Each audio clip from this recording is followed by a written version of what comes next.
നമസ്കാരം. തിരുവനന്തപുരം മെഡിക്കൽ കോളേജിനെ നശിപ്പിക്കുന്ന DR ഫാൻസ് തന്നെയെന്ന ആക്ഷേപം ശക്തം. ഉപകരണക്ഷാമം കാരണം മെഡിക്കൽ കോളേജിൽ ചികിത്സാ പ്രതിസന്ധിയുണ്ട് എന്നും രോഗികൾക്ക് ചികിത്സ ലഭിക്കുന്നില്ല എന്നുമുള്ള വിവരം ആരോഗ്യമന്ത്രിയുടെ ഓഫീസിനെ അറിയിച്ചിരുന്നുവെന്ന വിഷയം പുറത്തറിയിച്ച യൂറോളജി വിഭാഗം മേധാവി ഡോക്ടർ ഹാരിസ് ചിറക്കൽ തുറന്നു പറയുമ്പോൾ ചർച്ചയാകുന്നതും DR ഫാൻസിന്റെ ഇടപെടലുകളാണ്. താൻ പറഞ്ഞതെല്ലാം പരമാർത്ഥമാണെന്നും പ്രതിസന്ധികളെക്കുറിച്ച് മേലധികാരികളെ നേരത്തെ തന്നെ കൃത്യമായി അറിയിച്ചിരുന്നുവെന്നും ഡോക്ടർ ഹാരിസ് ചിറക്കൽ വീണ്ടും വിശദീകരിക്കുകയാണ്. നേരത്തെ ഫേസ്ബുക്ക് പോസ്റ്റ് ഡോക്ടർ ഹാരിസ് ഇട്ടിരുന്നു. ഇതിന് പിന്നാലെ വാർത്താ സമ്മേളനം നടത്തി വിശദീകരിക്കുമ്പോൾ രണ്ട് പേരുകളാണ് ഡോക്ടർ പരാമർശിക്കുന്നത്. ഒന്ന്, സ്ഥലം കൗൺസിലർ എന്ന ഡോക്ടർ വിളിക്കുന്ന അനിൽ സാർ. രണ്ടാമൻ ആരോഗ്യമന്ത്രിയുടെ പ്രൈവറ്റ് സെക്രട്ടറി K. സജീവനും. ഉപകരണക്ഷാമം സൂപ്രണ്ടിനെയും പ്രിൻസിപ്പാളിനെയും അറിയിച്ചിരുന്നു. എല്ലാ വിഭാഗങ്ങളിലും പ്രശ്നമുണ്ട്. ഒരു വർഷം മുൻപ് തന്നെ ആരോഗ്യമന്ത്രിയുടെ ഓഫീസിനെ ഇക്കാര്യങ്ങളെല്ലാം അറിയിച്ചതാണ്. ആരോഗ്യമന്ത്രിയുടെ പ്രൈവറ്റ് സെക്രട്ടറിയെ കണ്ട് വിവരങ്ങൾ അറിയിച്ചു. മുൻ പ്രിൻസിപ്പലിനൊപ്പമാണ് ആരോഗ്യമന്ത്രിയുടെ പ്രൈവറ്റ് സെക്രട്ടറിയെ കണ്ടത്. പിന്നീട് ആരും വിഷയം സംസാരിച്ചിട്ടില്ല. പലരോടും ഈ വിവരങ്ങൾ പറഞ്ഞിട്ടും കാര്യമുണ്ടായില്ല. ആരോഗ്യമന്ത്രിക്ക് ഒരു പക്ഷേ അറിയില്ലായിരിക്കും. രോഗികൾ നേരിടുന്ന പ്രശ്നമാണ് പ്രധാനം. ഒരുപാട് രോഗികൾ ശസ്ത്രക്രിയയ്ക്കായി കാത്തു നിൽക്കുന്നുണ്ട്. പലപ്പോഴും രോഗികൾ തന്നെ ഉപകരണം വാങ്ങിത്തരുന്ന സ്ഥിതി വരെയുണ്ട്. ശസ്ത്രക്രിയ ഉപകരണങ്ങൾക്കും സൗകര്യങ്ങൾക്കും വേണ്ടി ഇരക്കേണ്ടി വരുന്നു. മാർച്ചിൽ ഈ ഉപകരണത്തിനായി കത്ത് നൽകിയിരുന്നു. ശസ്ത്രക്രിയ മുടങ്ങുമെന്നും അറിയിച്ചിരുന്നതാണ്. എന്നിട്ടും നടപടിയൊന്നും ഉണ്ടായില്ല എന്നും ഡോക്ടർ പറയുകയാണ്. ഈ വിശദീകരണത്തിനിടെ എന്തിനാണ് ആരോഗ്യമന്ത്രിയുടെ പ്രൈവറ്റ് സെക്രട്ടറി തന്നെ വിളിച്ചതെന്നും പറയുന്നുണ്ട് ഡോക്ടർ. ആരോഗ്യമന്ത്രിയുടെ പ്രൈവറ്റ് സെക്രട്ടറിയുടെ ശുപാർശയിൽ വന്ന രോഗിക്ക് മതിയായ ചികിത്സ കൊടുക്കാത്തതിൻ്റെ അടിസ്ഥാനത്തിലായിരുന്നു മന്ത്രിയുടെ ഓഫീസ് ഡോക്ടറെ വിളിച്ചു വരുത്തിയത്. അന്ന് പ്രിൻസിപ്പാളും കൂടെ വന്നു.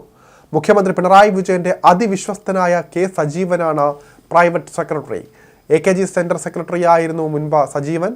CPM സംസ്ഥാന കമ്മിറ്റി അംഗം. അതായത് സാധാരണക്കാർ ചികിത്സാ നഷ്ടം നേരിടുമ്പോഴും മന്ത്രിയുടെ ഓഫീസിൽ നിന്ന് വരുന്നവർക്ക് കുറവുണ്ടായാൽ അത് അവർ പൊറുക്കില്ല എന്ന് സാരം. തന്നോടൊപ്പം ആത്മാർത്ഥമായി ജോലി ചെയ്യുന്ന സീനിയർ ഡോക്ടർമാരും ജൂനിയർ ഡോക്ടർമാരുമാണ് തൻ്റെ ശക്തി.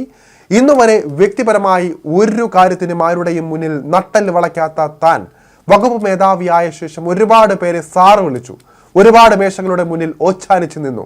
ഒരുപാട് കമ്മിറ്റികൾക്ക് പോയി. ഒന്നും നടന്നില്ല. ഇത് ഹാരിസ് ഫേസ്ബുക്കിൽ എഴുതിയ കാര്യങ്ങളാണ്.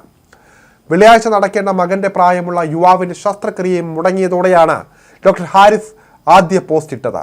യൂറോളജി ശസ്ത്രക്രിയയ്ക്ക് ഉപയോഗിക്കുന്ന 41,000 രൂപ വിലയുള്ള ഉപകരണം വാങ്ങി നൽകാൻ ഹോസ്പിറ്റൽ ഡെവലപ്മെന്റ് സൊസൈറ്റി ഓഫീസിൽ കത്ത് നൽകിയെങ്കിലും നടപടി ഏതും ഉണ്ടായില്ല. ഇതിനായി പലവട്ടം ഈ ഓഫീസിലെത്തി നിയമപ്രശ്നം പറഞ്ഞ് കുരുക്കിടുകയായിരുന്നു. മന്ത്രി ഓഫീസിൽ വിവരം അറിയിച്ചു. എന്നിട്ടും നടപടിയൊന്നും ഉണ്ടായില്ല. ഇതും മാധ്യമങ്ങളിൽ ഡോക്ടറുടേതായി വന്ന വിശദീകരണമാണ്. മാധ്യമങ്ങളോട് സ്ഥലം കൗൺസിലർ അനിലിൻ്റെ ഇടപെടലും പറയുന്നുണ്ട് ഇവിടെ ഡോക്ടർ. ഇവിടെയാണ് ഹോസ്പിറ്റൽ ഡെവലപ്മെൻറ്റ് സൊസൈറ്റി നിർണായകമാകുന്നത്. CPM നിർദ്ദേശത്തിൽ നിയമിക്കപ്പെടുന്നവരാണ് ഇവിടെയുള്ളത്. പലരും അഴിമതിക്കാർ കൂടിയാണ്. പലവട്ടം ഈ സൊസൈറ്റിയെ നിയന്ത്രിക്കുന്ന DR ഫാൻസിനെ മറുനാടൻ തുറന്നു കാട്ടിയിട്ടുള്ളതാണ്. ഇതേ DR ഫാൻസിനെതിരെയാണ് ഡോക്ടർ ഹാരിസും പറയാതെ പറയുന്നത്. മന്ത്രിയുടെ പ്രൈവറ്റ് സെക്രട്ടറിയുടെയും കൗൺസിലറുടെയും പേര് പുറത്ത് പോസിറ്റീവായി അവതരിപ്പിച്ചത് പോലും മുമ്പിലുള്ള വെല്ലുവിളികൾ എത്രത്തോളമെന്ന് വിശദീകരിക്കാനായിരുന്നു.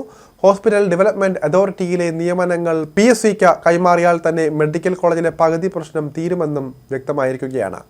മെഡിക്കൽ കോളേജിൽ ഉപകരണക്ഷാമമുണ്ടെന്ന് ആവർത്തിച്ച് യൂറോളജി വിഭാഗം ഡോക്ടർ ഹാരിസ് ചിറക്കൽ മുൻപോട്ട് വയ്ക്കുന്നത് തിരുത്തലിൻ്റെ കൂടി ആവശ്യകതയാണ്.